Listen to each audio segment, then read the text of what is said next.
มีผู้เสียชีวิตตอนนี้ 1,002 คน 1,002 คนเลยนะป้าโถสบายดีตอนสวยๆตอนบ่ายๆนะที่นครหลวงเวียงจันทน์เอามาอัปเดตเบิ่งสถานการณ์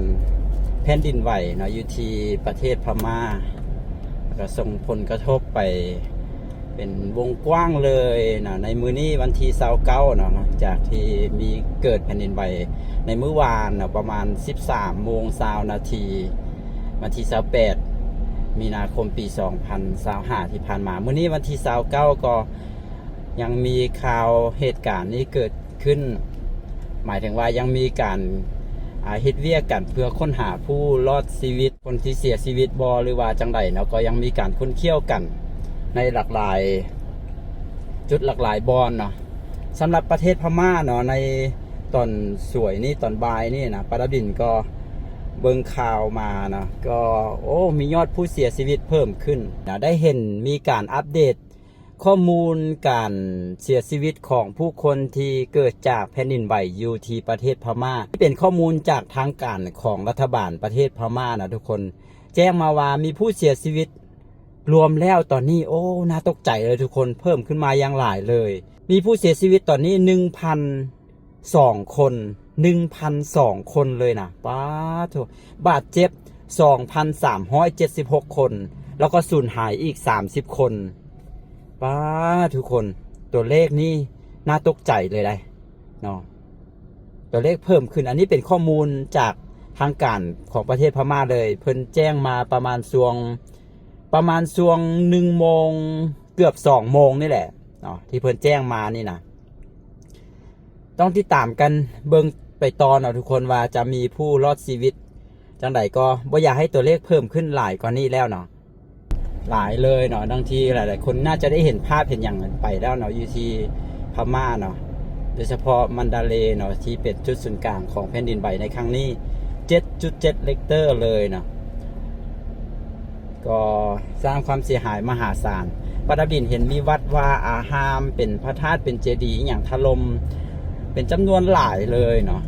ก็ผู้คนก็อาจจะติดอยู่อาคารบ้านเรือนปาราบินเห็นมีคลิปหลายๆคลิปเนาะที่มีแม่ลูกอ่อนติดอยู่ด้านในตัวอาคารเขาเจ้าก็กำลังช่วยเหลืออยู่เบิ่งแล้วหดหูขนาดเลยนะทุกคนจำนวนผู้ที่ได้รับบาดเจ็บแล้วก็ผู้ที่เสียชีวิตก็อาจจะเพิ่มขึ้นเนาะเนื่องจากว่าตอนนี้กำลังเร่งการค้นหาเนาะเร่งค้นหาผู้ที่รอดชีวิตหรือว่าเร่งค้นหาผู้ที่เสียชีวิตแล้วก็แล้วแต่นะทุกคนทั้งประเทศพม่าแล้วก็ตึกที่ถล่มอยู่ในประเทศไทยนำสำหรับตึกที่ถล่มอยู่ที่จตุจักรประเทศไทยอยู่ที่กรุงเทพประเทศไทยเนาะก็ยอดผู้เสียชีวิตในตอนเช้านี้เนาะตามที่ปาตรินเบิ่งข่าวมานะก็มีผู้เสียชีวิต6 คนเนาะบาดเจ็บ22 คนแล้วก็ยังสูญหายนี่จำนวน101 คนเลยนะทุกคนแล้วในนั้นคนที่ติดอยู่ในตึกคนที่สูญหายในตอนนี้นะประเด็นคิดว่าคนงานก่อสร้างนั้นน่าจะมีทางหลายชนชาติเลยนะโดยเฉพาะคนพม่าเนาะคนพม่าน่าจะมาเฮ็ดเวียกเฮ็ดตึกอยู่ฮั่นน่าจะหลายคนเลยเนาะตามที่เบิ่งข่าวเลยสถานทูตพม่าเนาะเพิ่นก็ยังได้มาเยี่ยมมาเบิ่งเนาะมาเบิ่งเหตุการณ์จุดที่ตึกถล่มนะก็อาจจะมีประชากรของเพิ่นหั่นติดอยู่ในตึกหั่นหรือว่ามีรายซื้อเป็นจำนวนหลายคนนะซึ่งในประเทศของเพิ่นเองก็หายแห้งแล้วนะ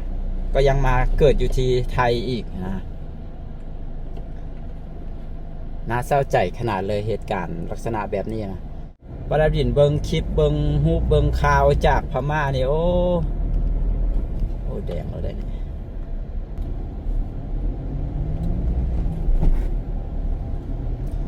จำนวนผู้ที่สูญหายอยู่ที่ตึก30 ชั้นถล่มอยู่ในประเทศไทยท่านก็ยังโมหูชะตากรรมเลยแต่ว่าเมื่อวานท่านตอนแรงๆค่ำๆนะยังมีเจ้าหน้าที่บอกว่ายังกดพบเขาเรียกอะไร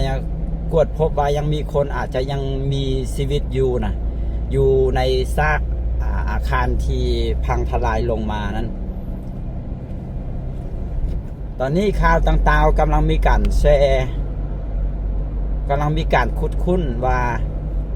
เป็นอย่างตึก30สั้นจึงถล่มนะซึ่งแน่นอนว่ามีการก่อสร้างตึกหลายๆตึกเนาะอยู่ที่กรุงเทพประเทศไทยแต่ว่ามีแต่ตึกเดียวนี้ที่ถล่มนะซึ่งเป็นตึกของสำนักงานกวดเงินแผ่นดินอีกนะว่าได้เห็นข่าวเขาเจ้าแชร์กันบนนี้ว่ามันจะเป็นความจริงว่าเป็นบริษัทสัญชาติจีนบ่ที่รับเหมาก่อสร้างหรือจังใดนี่แหละแผ่นดินไหวครั้งนี้ตามที่เบิ่งข่าวมาเพิ่นบอกว่าเป็นการไหวที่รุนแรงที่สุดในรอบ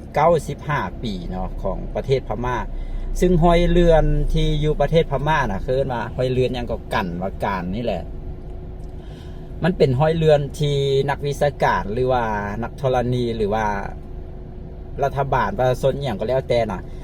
ได้เฝ้าระวังแล้วก็ระมัดระวังกันอยู่มาโดยตลอดเนาะเพราะว่าห้อยเรือนตัวนี้นะมันเป็นห้อยเรือนที่เปลือกโลกหันเสื่อมต่อกันระหว่างทางเปลือกโลกทางอินเดียกับพม่านะมันจะไปต่อใส่กัน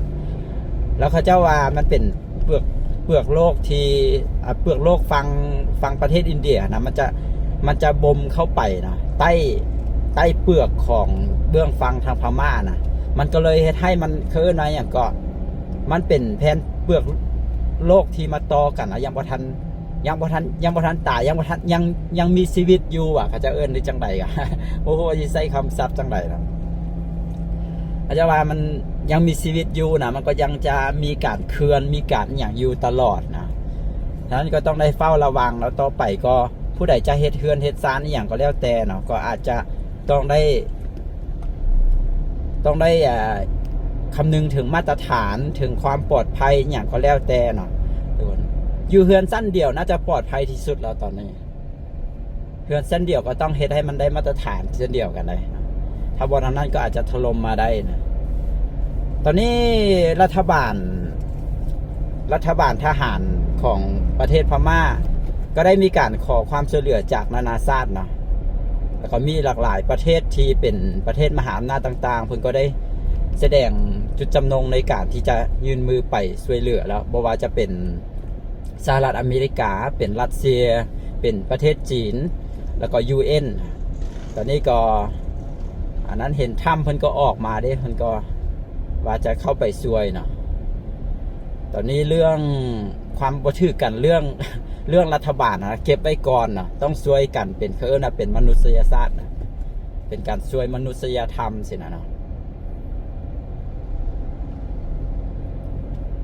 ตัวเลขการเสียชีวิตก็อาจจะเพิ่มขึ้น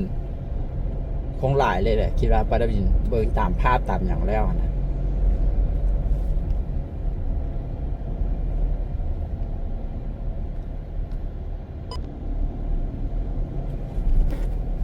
ตอนนี้อยู่ที่ประเทศไทยหลายๆอย่างน่าจะกลับเข้าสู่ภาวะปกติเราเห็น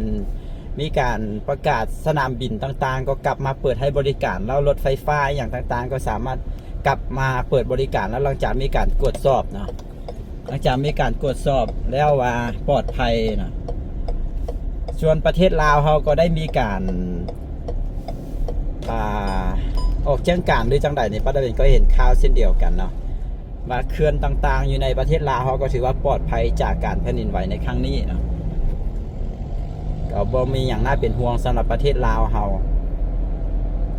ส่วนประเทศไทยที่เป็นข่าวดังๆอยู่ตอนนี้ก็ตึก30สั้นที่ถล่มนั่นแหละเนาะยังจะต้องได้เฮ็ดเวียกกันอย่างหนักเพื่อค้นหาผู้ที่รอดชีวิตแล้วก็ค้นหา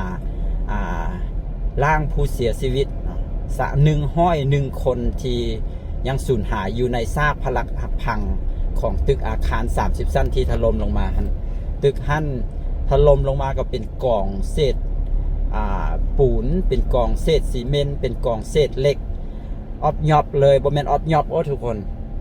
สูงเป็นประมาณตึก5สั้นเลยเขาเจ้าเว้าเบิ่งคนไปยืนอยู่ใกล้กองตึกหั่นจนกลายเป็นคือมดไปเลยตึก30สั้นแล้วก็ก่อสร้างโครงสร้าง สร้างของตึกก็ก่อสร้างแล้วเด้นะทุกคนมันก็ต้องหลายแหละอันนี้บ่ได้ดินบ่แน่ใจว่าจะมีคนที่เฮ็ดเวียกก่อสร้างอยู่ในหั่นจะมีคนสัญชาติลาวเฮาหรือบ่เนาะตอนนี้ก็ยังบ่ทันมีข่าวอีหยังเทื่อเนาะอาจจะต้องรอท่าเบิ่งว่าจะมี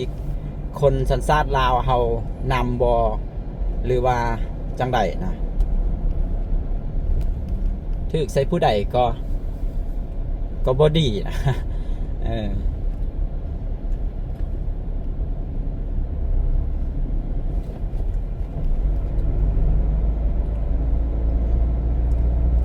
สำหรับประเทศพม่าก็ต้องติดตามข่าวกันเนาะคนลาวเขาก็บ่ค่อยได้เห็นซื้อจากพม่าหลายปานใดเนื่องจากว่าเขาบ่ได้แบบเขาบ่ได้ติดตามเพจข่าวบ่ได้ติดตาม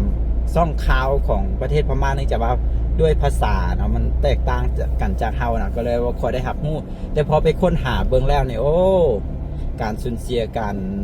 อันนั้นนี่ใหญ่หลวงมหาศาลหนักหน่วงเลยแต่ว่าเขาจะได้รับรู้ได้เห็นข่าวจากประเทศไทยหลายกว่าเนาะเนื่องจากว่าเขาใกล้ชิดกันทางด้านภาษาทางอย่างสินะตอนนี้ปาราวินก็ขับรถเลาะมานะกำลังจะไปที่ไอเทคอยู่ที่ไอเทคท่านมีงานมอเตอร์โชว์นะน่าจะลาวมอเตอร์โชว์บอกคนใส่ซื้อดีจังใดเนี่ยลาวมอเตอร์โชว์เด้นะงานสัปดาห์ดิจิตอลลาวนี่ใส่อันนี้หอประชุมแห่งชาติหอประชุมแห่งชาติก็มีงานว่ะเริ่มแต่วันที่2ไปหาวันที่6ยังบ่ทันฮอดที่บ่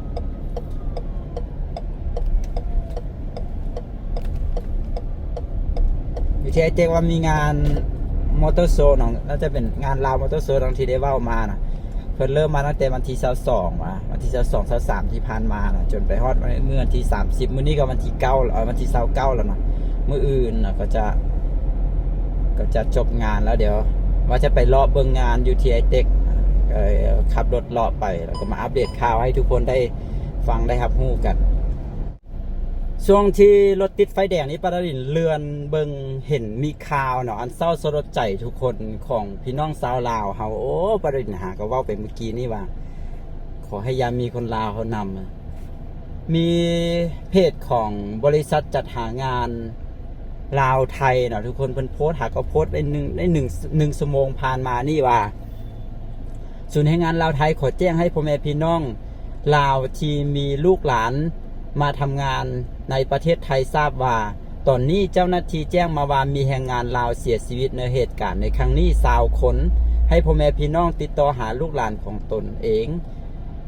ถ้าอยากให้ศูนย์เฮาช่วยเหลือก็ติดต่อหาเพิ่นเนาะก็โอ้เอาเมื่อกี้นี้ปารินยังอ่านข่าวยังเบ้าอยู่อ่านตัวเลขตอนเศร้านี่ตอนสวยตอนเศร้านี่นะตอนเศร้ามาหาตอนทรงสวยนี่นะก็เขาจะอัปเดตว่ามีผู้เสียชีวิตแต่